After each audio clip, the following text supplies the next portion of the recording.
Hello everyone. आज का हमारा टॉपिक है नाइट्रिक एसिड। हाँ, तो इस पर्टिकुलर टॉपिक में हम लोग देखने जा रहे हैं properties of nitric acid, its characteristic, reaction कैसे कैसे दिखाता है, how to prepare nitric acid, ये सब कुछ देखने जा रहे हैं। How it is behave, why it is behave as acid, ये सब बातें हम लोग देखने जा रहे हैं। Again it is oxidising agent, how it is act as oxidising agent, ये सब बातें हम लोग इस पर्टिकुलर टॉपिक में कवर करेंगे।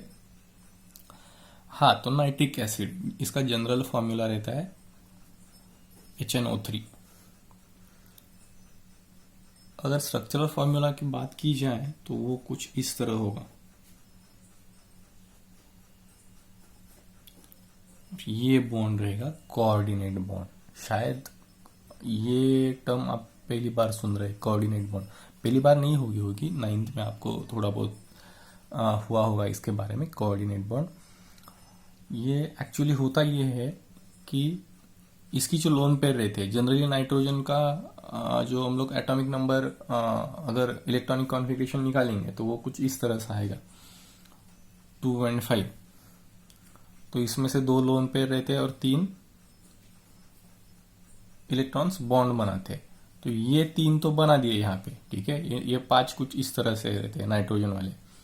ये 3 तो यहाँ पे बना दिए, मतलब कौन से, ये वाले 3। और ये बची कुची जो लोन पेयर है, ये डायरेक्टली ओवरऑल लोन पेयर, मतलब 2 इलेक्ट्रॉन डोनेट करके एक बॉन्ड बनता है यहाँ पे ऑक्सीजन से। तो इसे बोलेंगे कोऑर्डिनेट बॉन्ड। तो ये अपने सिंपल वाले बॉन्ड है। This is sigma bond, this is pi bond, this is again sigma bond, this is again sigma bond. Okay, कुछ इस तरह उसका स्ट्रक्चरल फॉर्मूला है। इंट्रोडक्शन में अगर और बात करेंगे तो ये जो नाइट्रिक एसिड रहते हैं, एक तो कंबाइन नाइट्रिक एसिड को थोड़ा साइड में रख देते हैं। पहले आयन की बात करते हैं, ठीक है। एक तो रहता है फ्री स्टेट में, दूसरा वाला रहता है कंबाइन स्टेट में।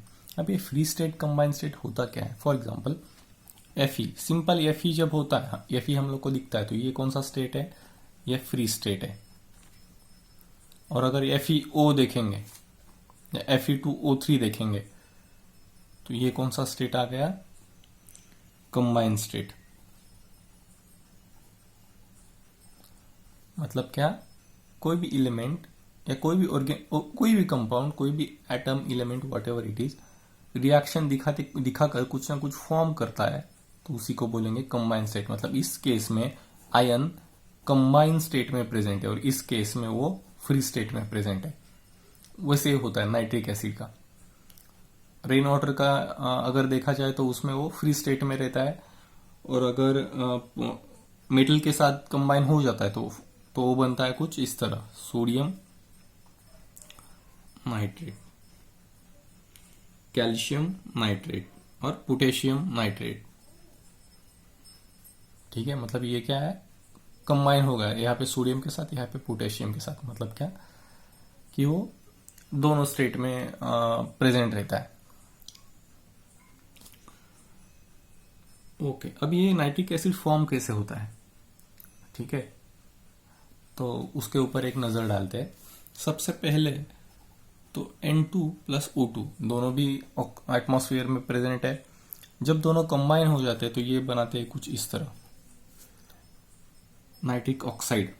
इसे हम लोग नाइट्रिक ऑक्साइड बोलेंगे। जब नाइट्रोजन और ऑक्सीजन कंबाइन हो जाएंगे तो नाइट्रिक ऑक्साइड बनेगा। ये रिवर्सिबल रिएक्शन है। मतलब क्या? नाइट्रिक ऑक्साइड से हम लोग नाइट्रोजन और ऑक्सीजन सेपरेट भी कर सकते हैं।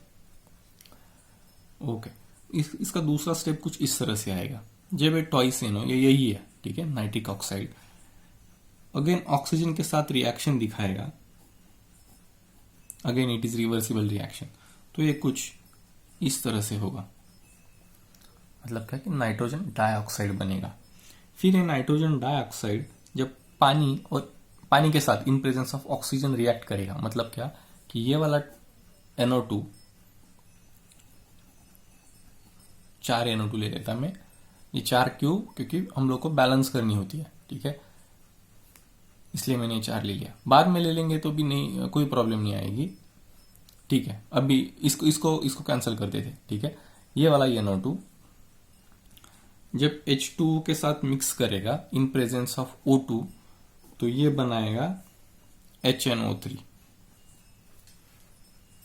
ठीक है, ये वाला नाइट्रोजन डाइऑक्साइड पानी के साथ मिक्स होगा इन प्रेजेंस ऑफ ऑक्सीजन तो ये बनाएगा नाइट्रिक ऑक्साइड। लेकिन अभी ये रिएक्शन क्या है, बैलेंस नहीं है। अगर हाइड्रोजन की बात की जाए तो इस साइड बैलेंस नहीं, तो बैलेंस कैसे होगा, तो कुछ इस तरह से होगा।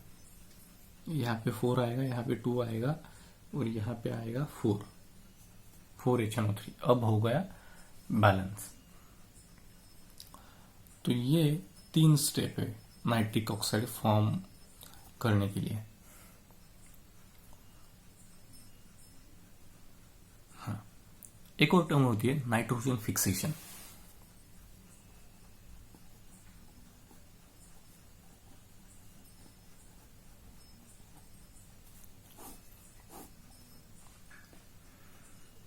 हम लोग नाइट्रिक एसिड की बात करें तो नाइट्रोजन तो उसमें आता ही है। तो नाइट्रोजन फिक्सेशन क्या होता है फिर ये?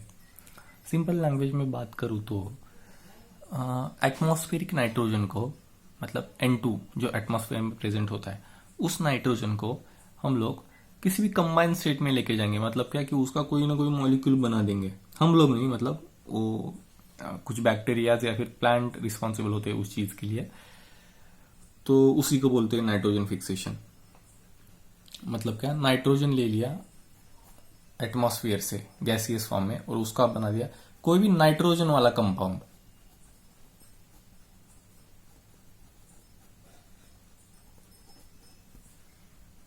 तो इसके लिए कौन कौन रिस्पॉन्सिबल रहता है, या तो प्लांट्स या तो बैक्टीरिया। ये रिस्पॉन्सिबल रहता है ये वाली प्रोसेस को कैरी फॉरवर्ड होने के लिए। तो इसी को बोलते हैं हम लोग नाइट्रोजन फिक्सेशन। सिंपल।